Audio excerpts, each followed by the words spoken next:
విశేషతత్వం ఏమిటంటే ఆయన ఒక గ్రేటెస్ట్ మన దేశానికి, విశ్వానికి కాంట్రిబ్యూషన్ ఇచ్చింది ఏంటి? అందరూ మన వాళ్ళన్నప్పుడు ఈ ఉచితంగా సేవలు ప్రసాదించడం అనేది ఈ రోజుకి అదొక నిజమైన చమత్కారం. ఎందుకంటే హెల్త్ అనేది ఇది ఒక బిజినెస్ మోడలింగ్‌గా ఏర్పడిపోయింది. అది వ్యాపారం ప్లస్ వైద్యం రెండు వ్యాపారమయమైపోయినాయి. సాధారణ జనానికి అందని పరిస్థితి ఏర్పడ్డది. సాధారణ జనం చాలా ఇబ్బందుల పాలవుతున్నారు. ఏ కార్పొరేట్ హాస్పిటల్లో వెళ్ళి వైద్యం చేయించుకోలేని పరిస్థితి ఉంది.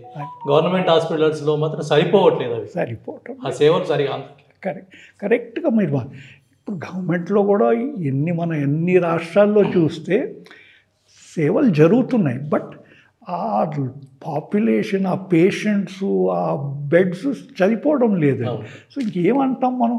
ఇక్కడ మనది రాష్ట్రంలోనే చూస్తే ఫ్లోర్ బెడ్ అని ఒక కాన్సెప్ట్ ఉంటుంది. అంటే నేలపైన జాగా దొరికితే అదే గొప్ప అనుకుంటాం మనం. అది ఎవరిని ఏం అనడానికి లేదు, ఎందుకంటే జనాభా అంత ఉన్నారు అక్కడ.